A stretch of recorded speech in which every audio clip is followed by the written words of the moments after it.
सभी भागवत प्रेमियों को राधे राधे। भागवतम रसमालयम में आप सभी का स्वागत है। जैसा कि मैं बता चुका हूँ कि अभी भागवत के 12 स्कंदों में 10 स्कंदों की कथा का समापन हो चुका है। आज से हम 11वें स्कंद की कथा का शुभारंभ कर रहे हैं। यह ज्ञान खंड है।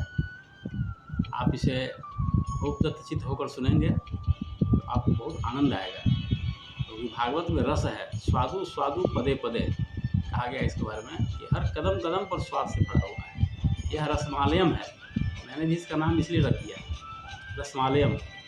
पिबत भागवतम रसमालयम मुहुर्हो रसिका भूमि भावुक। हमेशा यह पिया जाता है, कानों से इसे हमेशा पिए धरती पर रहने वाले लोग। ये रस का आगार है। तो आइए हम 10वें स्कंद की कथा का श्रवण करें।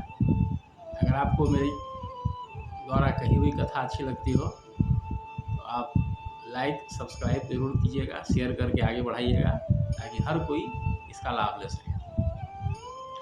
भगवान कृष्ण के वंश में जो उनके बच्चे लोग थे वो बड़े उच्छृंखल हो गए थे, और होता भी है। जहाँ भी पावर है, पैसा है, वहाँ रहने वाले बड़े उच्छृंखल हो जाते हैं, और उनके बाल बच्चे भी। आज भी ऐसा देखा जाता है।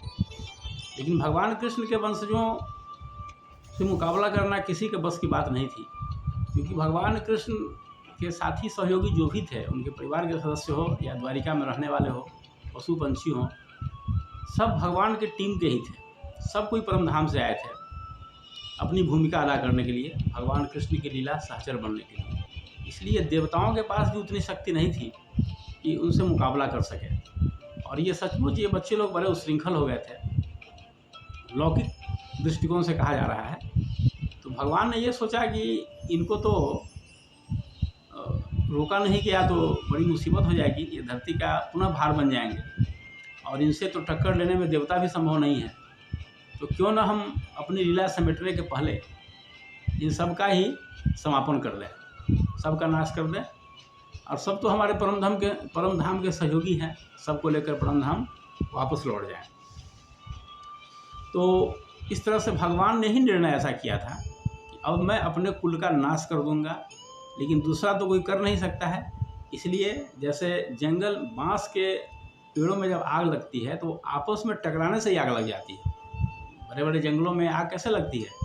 ये हवा के झोंकों से सब रगड़ते हैं एक दूसरे से आपस में, और जलकर खाक हो जाते हैं। तो वह ऐसा ही कुछ माहौल बनाया जाए कि हमारे कुल के लोग, बच्चे लोग जो भी हमारे कुल में हैं, सब आपस में ही लड़कर मर जाएं।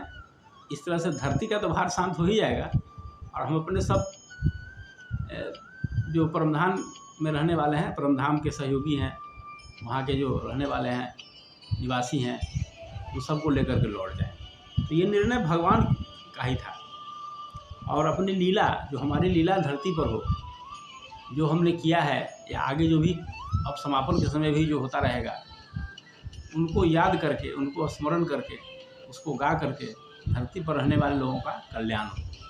क्योंकि कर्मकांड से परम लक्ष्य की प्राप्ति नहीं होती है, ये बात स्पष्ट है।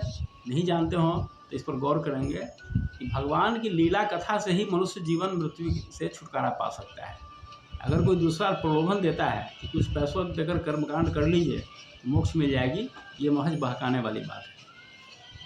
हाँ, दूसरे लोगों की प्राप्ति हो सकती है आपके सत्कर्मों से, लेकिन वह भी उत्पत्ति और विनाशशील है। तो जो खुद उत्पत्ति और विनाशशील है वह आपको क्या देगा? इसलिए भगवान की लीला कथाओं का श्रवण करना चाहिए। उसी में सच्चा कल्याण छिपा है, उसी से परमधाम की प्राप्ति होती है। भागवत के प्रारंभ में ही आया है कि श्रोतव्य कीर्तितव्यश्च स्मर्तव्यस्य क्षता भयम। ये सुनिए, श्रवण भक्ति सबसे प्रथम स्थान रखता है। श्रोतव्य सुनना, और लीला का गायन करना और स्मरण करना, यह मृत्यु के भय को समाप्त कर देता है। ये भागवत का ही कहना है ऐसा। इसलिए भगवान ने अपने निर्णय को सार्थक करने के लिए लौकिक लीला प्रारंभ की। इस बीच सुखदेव परमहंस जी कथा सुना रहे हैं, परीक्षित जी सुन रहे हैं। वहाँ नैमिषारण्य में बड़ा ही पवित्र क्षेत्र है नैमिषारण्य। ये भगवान की बड़ी कृपा थी कि इस बार मैं उस स्थान का दर्शन कर सका जहाँ सूत जी महाराज ने कथा सुनाई थी 88,000 ऋषियों की। तो यहाँ नैमिषारण्य में भी कथा हो रही है। सूत जी महाराज शौनकादिक ऋषियों को कथा सुना रहे हैं, इधर सुखदेव परमहंस जी राजा परीक्षित को कथा सुना रहे हैं। तो परीक्षित ने प्रश्न किया कि ब्राह्मणों के प्रति यदुकुल के बच्चों ने कैसे अपराध कर दिया। ये तो ब्राह्मण के भक्त थे, ब्राह्मणों की सेवा करने वाले थे, उन्होंने कैसे अपराध कर दिया और ब्राह्मणों ने किस अपराध से क्रोधित होकर के उन्हें श्राप दे दिया। ये बड़ा इम्पोर्टेंट, बहुत ही महत्वपूर्ण यह प्रश्न है कि ऐसा कैसे हो गया कृष्ण के वंश में। जो ब्राह्मण के भक्त थे उनको ब्राह्मण का कुभाजन बनना पड़ा, श्राप से शापित होना पड़ा, ये कैसे हो गया। इस पर आप कृपा करके हमें बताएं। तो सुखदेव परमहंस जी ने आगे की बात बताई। ये क्या बताई कि योजना भगवान कृष्ण की ही थी कि संहार हो हमारे कुल का, हमारे बच्चे बड़े उच्छृंखल हो गए हैं। तो ये सब योजना उन्हीं की थी। उस समय पिंडारक क्षेत्र में जो द्वारिका के समीप ही है ऋषि लोग निवास करते थे। उनमें खास करके विश्वामित्र, आसित, कण्व, दुर्वासा, भृगु, अंगिरा, कश्यप, कामदेव, अत्रि, वशिष्ठ, नारद इत्यादि ऋषि वहाँ रहते थे। सब द्वारिका के पास ही पिंडारक क्षेत्र है, क्योंकि सब ऋषियों का परम लक्ष्य यही था कि हम द्वारिका से दूर नहीं जाएं, भगवान कृष्ण जहाँ रहते हैं हम उसी आसपास में रहें, ये उनका लक्ष्य था। तो ये सब वहीं निवास कर रहे थे और भगवान श्री कृष्ण यदुकुल में काल रूप में निवास कर रहे थे। ये बड़ी खास बात है, क्योंकि गीता में भी उन्होंने कहा कालो अस्मि लोक क्षय कृत प्रवृद्धो, मैं इस संपूर्ण लोगों का नाश करने के लिए काल रूप में मैं तुम्हारे सामने हूँ, अर्जुन को कहा उन्होंने। तो अब भगवान यदुकुल में अब उनकी भूमिका काल रूप की थी, वे काल रूप में वहाँ निवास कर रहे थे। तो इस तरह से एक दिन यदुकुल के कुछ उद्दंड बच्चे, इसमें सांब भी शामिल था, जाम्बती नंदन, जाम्बती के पुत्र शाम, वो देखने में बड़ी सुंदर थे।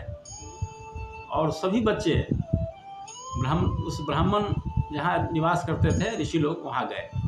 उन्होंने सांब को स्त्री रूप में बना दिया और गर्भवती का आकार प्रकार दे दिया। गर्भवती रूप में एक दुल्हन बना करके सभी बच्चे खेलते हुए वहाँ पहुँच गए और उनको मजाक सूझी थी उस रोज। उन्होंने ऋषियों से प्रश्न कर दिया, प्रणाम करके विनम्रतापूर्वक प्रश्न किया उन्होंने, लेकिन भाव मजाक का था। क्या प्रश्न कर दिया ये हम आगे सुनेंगे अगली कथा में, अगले एपिसोड में। बड़ा रोचक वर्णन है और आप इसे दत्तचित होकर इसका श्रवण करें।